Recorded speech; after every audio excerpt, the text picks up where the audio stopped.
8 horas em ponto, bom dia. Jornal Gente no Ar, nesta segunda de carnaval, 20 de fevereiro de 2023, com a contabilização do que aconteceu na chuva torrencial que caiu sobre o litoral norte, principalmente no domingo. Nós temos aqui ao vivo conosco o repórter Fábio Bering, direto do litoral de São Paulo, tentando chegar à área mais atingida e que vai contar agora para o ouvinte da Rádio Bandeirantes como foi a viagem e o que ele já viu nesse trajeto. Fábio, bom dia, seja bem-vindo aqui ao Jornal Gente.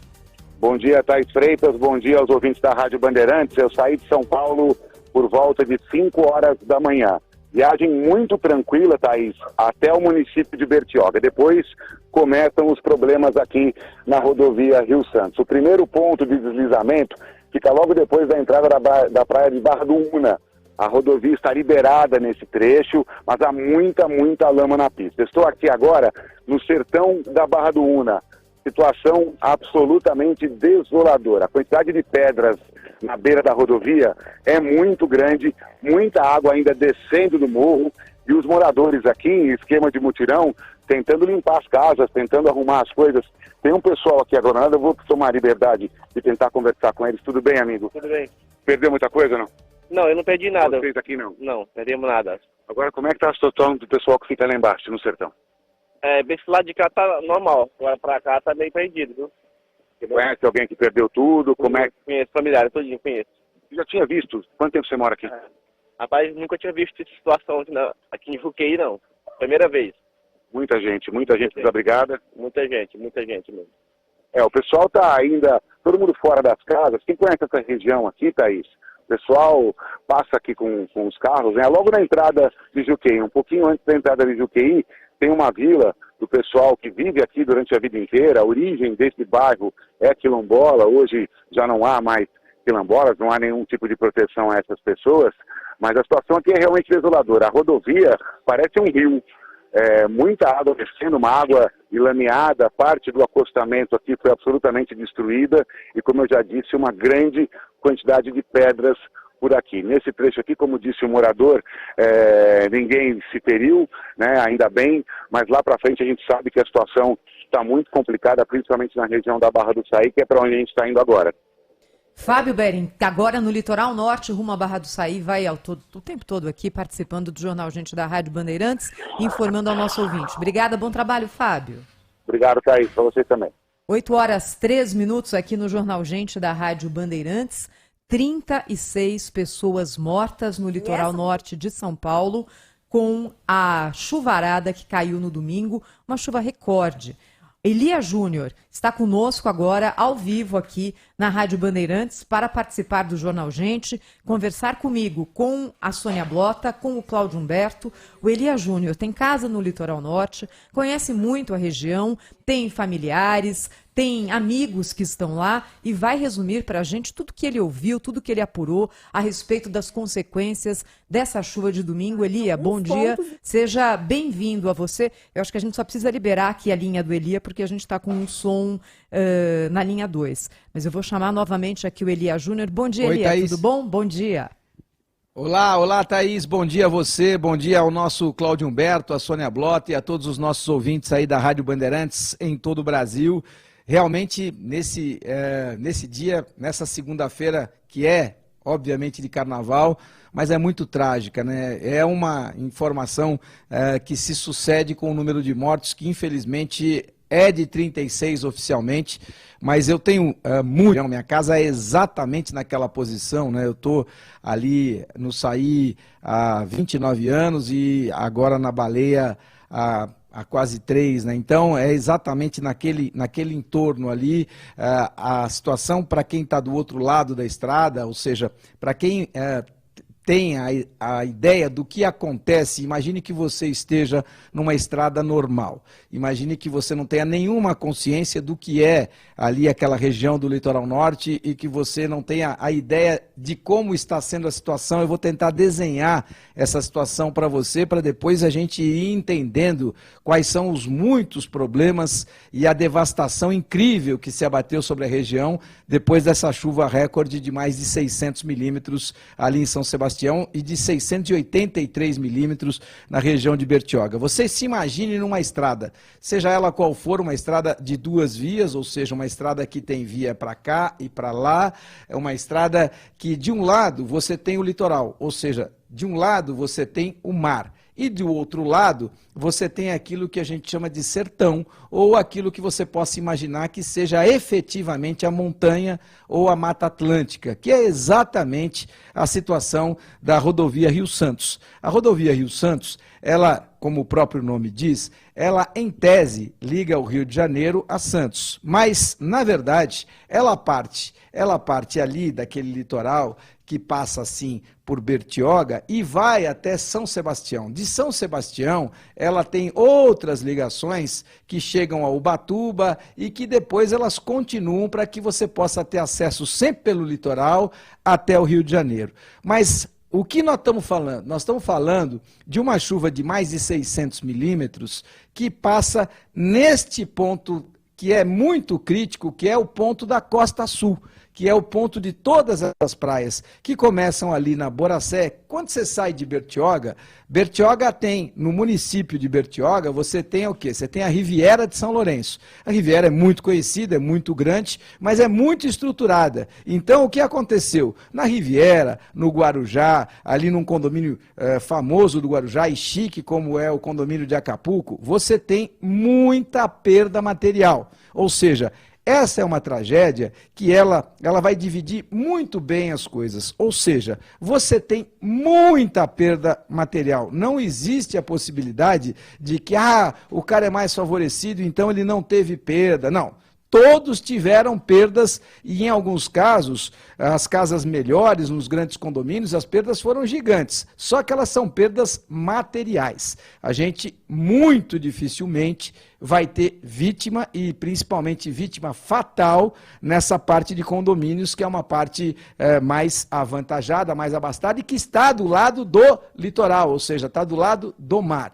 A grande questão é a perda que é a de vidas, que está do lado da montanha, que está do lado de cá da estrada, onde a gente tem uma devastação incrível e o pior da história é que, claro, você vem por Boracéia, você tem muita perda material, você avança ali para a Barra do Una, você tem muita perda material, você tem muita perda, inclusive, de grandes condomínios, você tem muita perda daqueles que são ali em Barra do Una, você tem um grande rio, você tem o Yacht Clube de Barra do Una, que tem muito acesso, então você tem muita perda material, mas ali na Barra do Una, pelo que eu pude apurar, as perdas ficaram só no material.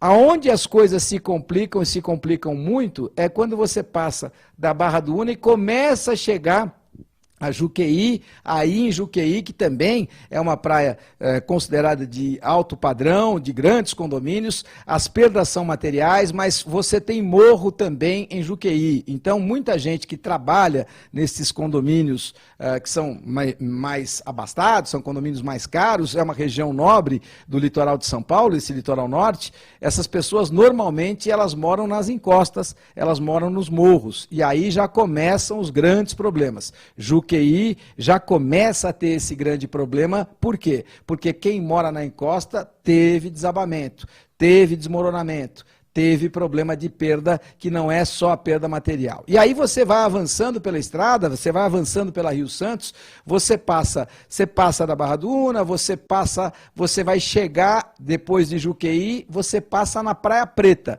A Praia Preta é uma praia linda, porque ela tem uma vista do mar, ela fica mais no alto, então ela tem uma grande e linda vista do mar, onde você tem as ilhas na frente, você tem o Montão do Trigo, uma linda localização e maravilhosa até em termos de visão. Só tem um problema, você está exatamente na encosta do morro, e ali as pessoas acabaram, pela linda vista, acabaram construindo alguns chalés, e estes chalés foram totalmente destruídos, ou seja, eles foram, como parte do morro da Praia Preta ele veio abaixo, esses chalés que estavam ali naquela localidade, eles foram totalmente destruídos.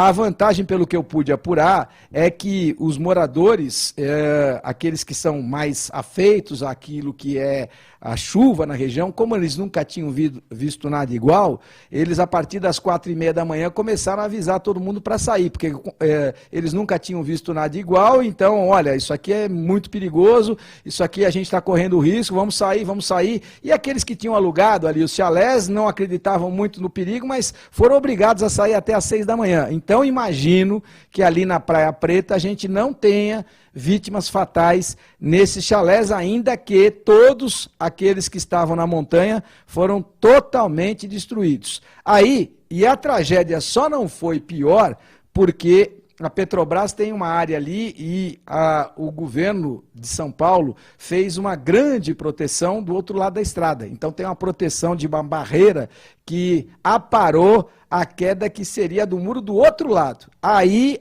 a tragédia ia ser bem complicada, porque ia pegar restaurante, ia pegar imobiliária, porque são localidades de grande vista, de ótima visão, então as pessoas ali foram construindo coisas exatamente para aproveitar a visão. Mas como tem aquele anteparo feito pela Petrobras e pelo governo do estado, as coisas não ficaram tão ruins quanto poderiam. Aí você segue um pouco na estrada, e eu vou tentar assim resumir e terminar, você segue um pouco na estrada e você chega no ponto mais crítico, que é o da Barra do Saí. A Barra do Saí tem um problema que é uma praia menor, é uma praia de menos de 1.000 metros, é linda também está naquela região que é uma região encantadora do litoral aqui do estado de São Paulo, é um mar mais calmo, mas ela tem morro, ela tem morro e tem casas nos morros. Nesse morro, que é um morro que separa a Barra do Saí da Praia da Baleia, são muitas as casas que lá estão. Então, estas casas, a maioria delas foi totalmente destruída. Não é que teve um probleminha, não é que teve enchente, não. Ela foi totalmente destruída, mas são casas de um padrão médio mais para alto, então as pessoas tiveram condição de sair. As que lá estavam tiveram condição de sair. Então eu imagino também, isso também a gente fica na questão e no ponto e na torcida para que todos tenham tido tempo de sair. Mas houve uma destruição muito clara em relação àquilo que eu pude apurar. Mas muito clara, não é pouco clara não, é muito clara, é uma região de montanha, uma região de morro, você tem construções lá em cima, tem um amigo meu inclusive que tem construção no limite da cota 40, totalmente autorizada ali por todos os órgãos, e a construção é muito linda, o cara está lá há 40 anos, e a casa totalmente destruída, não é que foi lama na piscina, entrou água na sala, não, totalmente destruída porque o morro veio e ele está no limite da cota 40, o morro está muito mais para cima, quando desaba, acaba com tudo que está por ali. Tem ali no entorno casas menores também. E para completar... Por favor, Oi. Completa, que depois eu tenho uma pergunta para te fazer, porque você descreveu com muita riqueza de detalhes, então a gente enxerga mais ou menos como é que é a região, né? Você que falou com propriedade de 30 anos, né, que você conhece essa região, e eu queria aproveitar esse teu gancho para... Recentemente nós fizemos uma entrevista sobre Petrópolis, né? E aí a Thaís até comentou, e o Cláudio, né, que estão aqui junto comigo, quantas entrevistas mais a gente tem que fazer quando acontece esse tipo de situação? Você que conhece a região, dava para ser evitado com uma chuva desse tamanho se obras tivessem sido feitas nessa estrutura? Olha, Sônia, eu não sei, é muito complicado, não sou engenheiro, mas eu te digo o seguinte, as obras que foram feitas ali de anteparo, e eu vejo muitos bloqueios de anteparo ao longo da Rio Santos, não são pequenos, são grandes, eles foram importantíssimos para que a tragédia não fosse maior. Então, vamos lá, se existe a possibilidade de você fazer na parte seguinte, ele tentar entender, vamos desenhar. Como é que você faz esse tipo de obra? Você faz na parte de baixo para quê? Você vem com grandes bloqueios, com bloqueios gigantescos de pedra e concreto que vão a 40 metros de altura, para que se o morro desabar, se o morro descer, ele não avance para a estrada e não pegue o outro lado. Então, isso você tem condição de melhorar, tentando entender, tentando colocar a visão e mostrar dentro das palavras, aquilo que eu imagino que poderia ser feito para diminuir. E que já tem sido feito, tanto que não foi ainda pior, exatamente por conta desses bloqueios. Mas essa é uma questão. A outra questão, que eu imagino que não tem alternativa, a não ser você não deixar que as pessoas estejam habitando essas áreas de risco lá em cima do morro, é você evitar que esse tipo de construção ele aconteça na área de risco. Porque se a gente está dizendo que é uma área de risco, é porque ela é de risco. Ah, mas nunca choveu 600 milímetros. Aliás, nunca choveu mais de 400 em 24 horas naquela região. É recorde absoluto desde que a marcação é feita.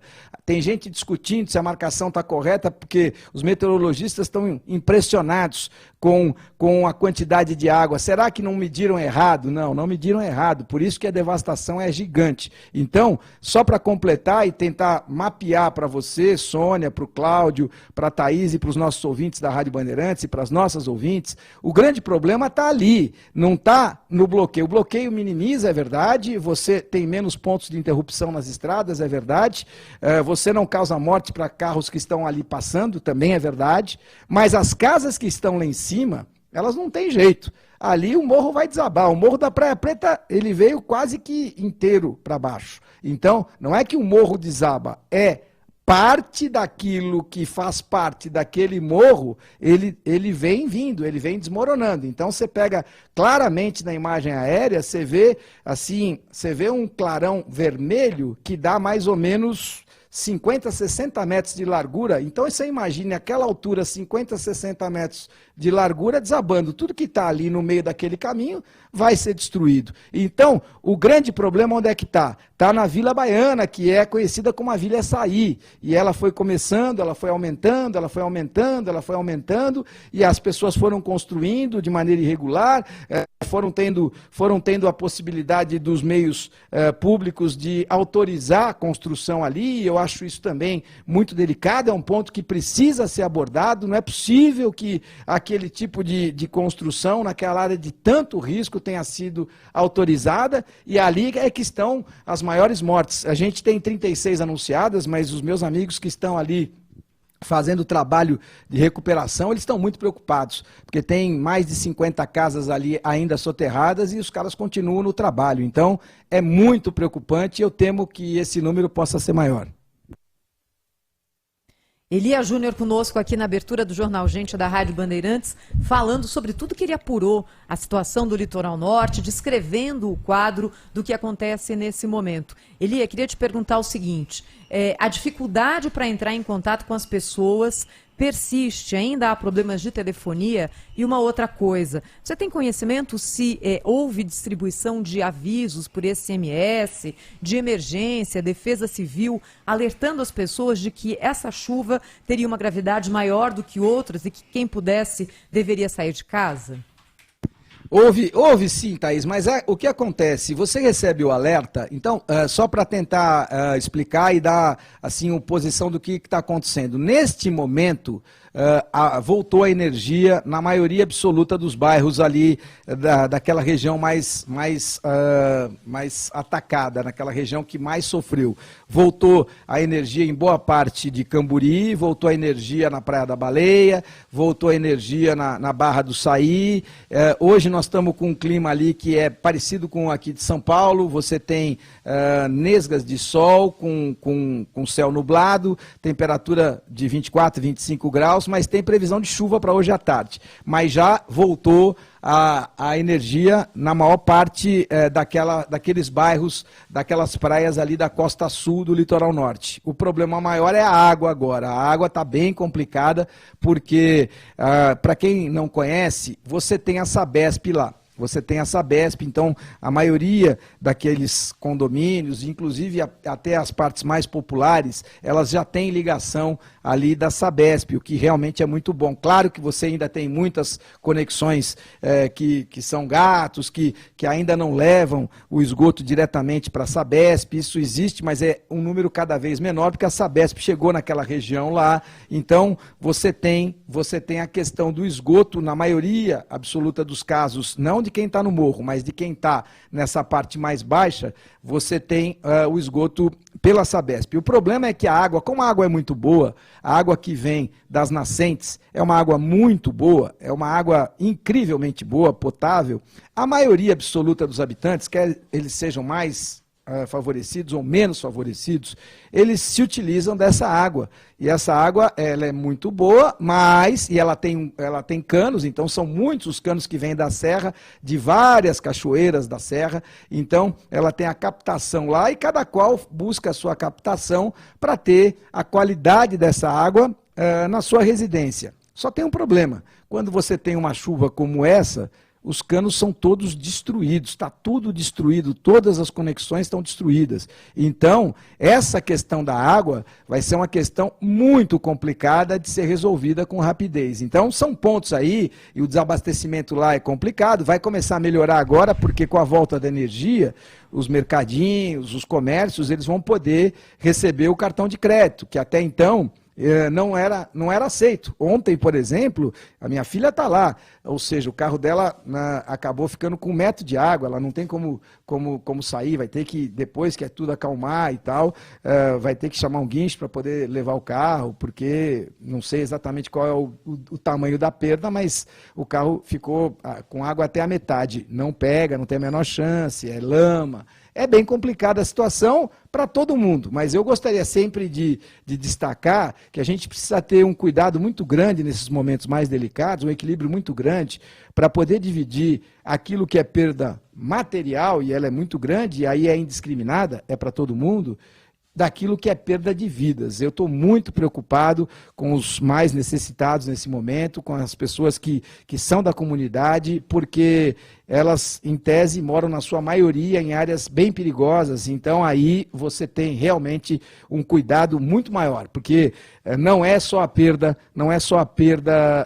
material, aí já entra aquilo que é muito pior, que é a perda de vidas, que são os desabrigados, que são aqueles que acabaram sofrendo mais perdas, não só materiais, como físicas. O cara que eu corto cabelo, eu sou careca, mas eu rapo o cabelo a cada 15 dias, ali na Barra do Saí, o Valdemir, a casa dele totalmente destruída, né? Então, perdeu a sogra, ou seja, totalmente destruída, por quê? Porque estava ali na Vila Saí, então você tem vários moradores, eu tenho a minha funcionária que também, casa parcialmente destruída, tem muita gente que eu conheço ainda que está participando do resgate, porque são pessoas que trabalham por lá, pessoas mais fortes, marinheiros e tal, eles estão participando, porque ontem não tinha acesso nenhum. É bom lembrar que não passava. Então, como é que o bombeiro vai chegar? Não tem, mas a Defesa Civil, que Defesa Civil? Tem 2 de Defesa Civil para cada 4, 5 praias. Então, é muito pouca gente para trabalhar. Então, acho que esse mapeamento, ele serve para que as pessoas, já que saibam que você em algum momento, você vai ter o alerta, mas você nunca sabe qual é o tamanho do alerta, porque a gente já recebeu 500 alertas e nunca aconteceu nada, nem perto, nem parecido, aí dessa vez acontece, todos têm que ficar um pouco mais... Cachorro mordido por cobra tem que ter medo de linguiça. As pessoas têm que se estruturar, porque são poucas vias de acesso àquelas praias, e aí se você perde as vias de acesso, como é que você vai chegar para ajudar essas pessoas que realmente estão na área mais crítica, que é a área do desabamento, né, Thaís? É verdade.